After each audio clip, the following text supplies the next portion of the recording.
Welcome back. This is Engine Behind the Power on Channel 1 News Hour. And tonight we feature a lady who wears many hats. But tonight she will be sharing her story comprehensively. Like we told earlier, she is a lady who is viewed by many as a beacon of hope and a source of strength. She started her journey from the lecture halls and now she's in the National Assembly. And we've just been having a conversation with her and she tells me during her tenure, she hopes to contribute so positively and write her name in the history books. Welcome, Doctor. Welcome very much. Thank you very much, Lucy. Thank you for allowing me the opportunity to come and be in the studio with you and share my story. You're most welcome. And my name is Rose. Well, let's just proceed here. Well, we understand so much of what you have done, and especially in the academic sector. And you somewhat have a passion, especially for students with special needs. Could you maybe tell us more about this? Now, Rose, if I may, I should start by saying that my interest in special needs started way back about 15 years ago when I was teaching at St. Angela School for the Deaf. And when I taught there, I realized that there was a gap. I realized that there was a linguistic gap. I was teaching English to the deaf. And when I realized that there was need to do something, I went back to school. I did special education for my first degree. I did applied linguistics for my second degree with a bias in sign language so that I'm able to address the needs of the deaf. And then I also did my PhD in mass communication, but with a bias in media portrayal of people with disabilities. So I want to say that my desire started way back when I taught them, and I realized that I needed to really help them in terms of linguistics. Right. Why? Because I realized that they were being left behind. Nobody seemed to care about them. Nobody seemed to be addressing the issue, and they did not even have instructional materials. And I want to tell you, Rose, that really, drove my academic, it made me really want to get into academics with a passion in order to fill that gap. And I want to say that when I was doing my master's degree at Kenyatta University, I now decided to fill the linguistic gap. And I wrote some books on sign language. And some of the books I wrote are these. All right.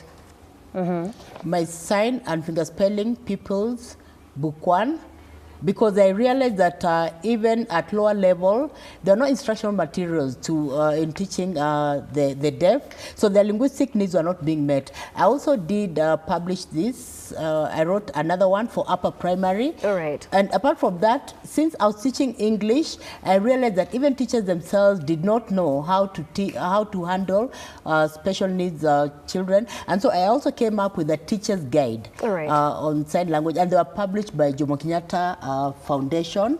And so this is way back, and I want to tell you that these books were the first ones ever to be published in Kenya. With a special interest now to address those with special needs. Yes, so, and they were even in the Orange Book. They were actually in the Orange Book, and they're supposed to be distributed to all schools in the country. But unfortunately, they are not reaching the school. All right. Yeah. Just maybe if you can tell us, how do you feel that probably has the government put in place enough measures to accommodate all students in the academic sector so far? If I can be candid, and I want to say that I want to be candid because I know that I'm the voice of children with disabilities.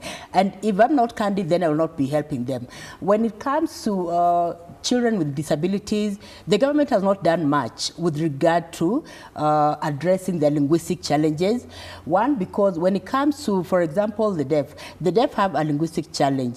Their handicap is hidden. It's not like a handicap that like the one I have, where I have a physical handicap and everyone can see and help me. When it comes to the deaf, they have a linguistic challenge that needs to be addressed by experts, by linguists in that particular area. So I want to say that even up to now, as you're speaking, even in the new curriculum, the linguistic needs have not been addressed. And that is why when it comes to academics, they dot our universities, because what they get from the elementary stage cannot help them now manage the academic and even pursue college and university. All right. And what I want to say, Rose, is that the government also needs to realize is that when you're talking of children with disabilities, they're on a continuum where we have those with extreme disability and we have those with mild disability. We have those who are educable.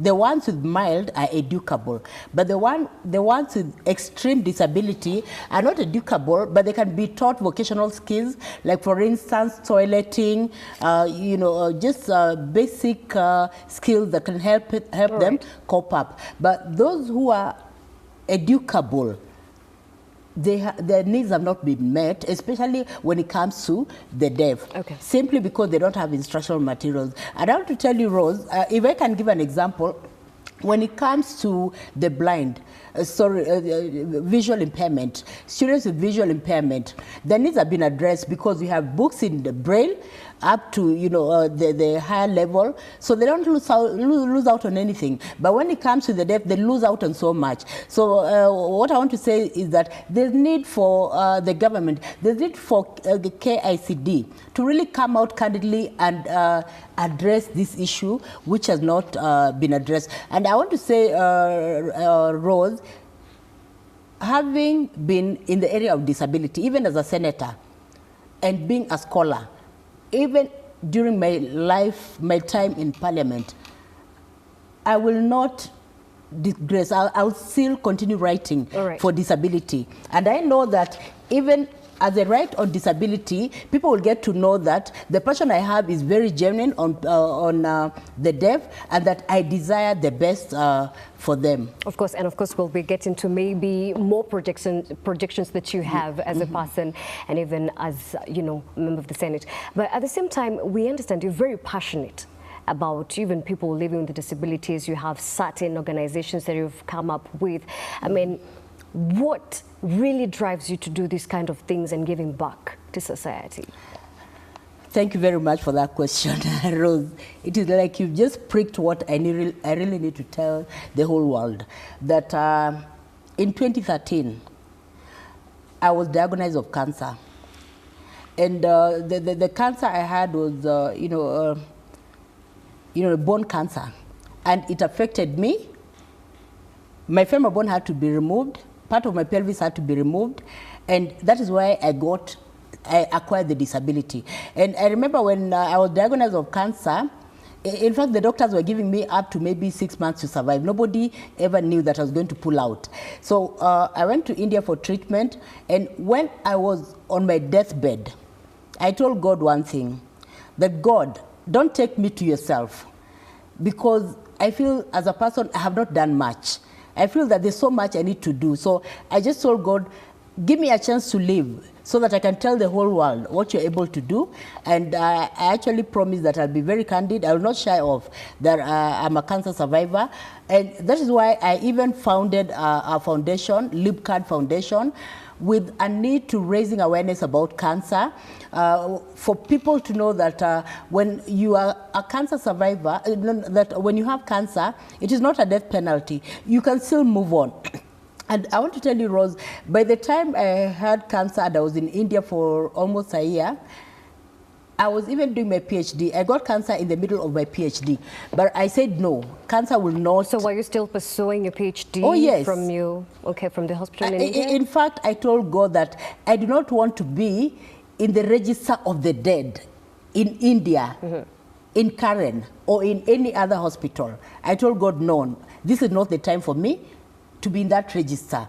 And so I just, in my mind, I told myself I have to continue pursuing with my studies. So those around me were really fearing for me. They saw that I was going to die, but in my mind, I was not dead. I told myself I have to move on, I have to press on. I show the whole world that if you have cancer, it's not a death penalty. You can still be productive in this world. You can do so much for this nation. You can do so much for this country. And that is how I really founded this, the Lipcard Foundation, and I did a documentary. What is the documentary about, really? Maybe if you can just share with Kenyans. Now, the documentary is about my life before cancer. When when I got the news that I had cancer, I shared how I reacted, and then even when I was in hospital and I was going through the treatment, the chemotherapy, the surgery, I also shared with people, and then even the documentary shows after the surgery how I moved on with life and got acceptance with the society and continued with my life. Because you see, when I had cancer, that is when I acquired the disability. But you see, when you have a disability again, you have to be very careful how you behave.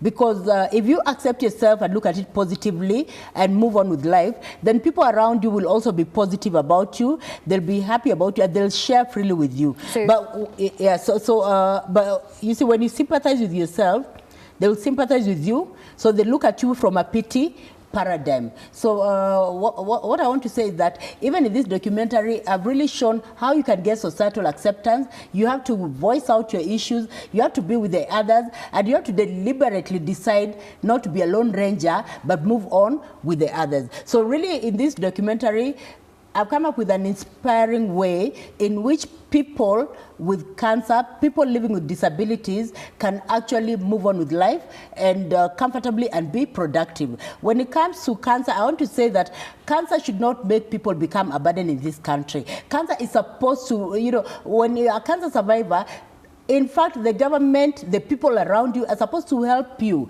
be productive so that for the years that God gives you, you can still be productive rather than be a burden. All right. Like, for example, in my case, I was diagnosed of cancer in 2013, but I chose to be positive. I chose to deliberately inspire others so that people can be motivated with my works and want to live, you know, a productive life. And I want to tell you, by the way, this documentary, I've been able to distribute to about 1 million people.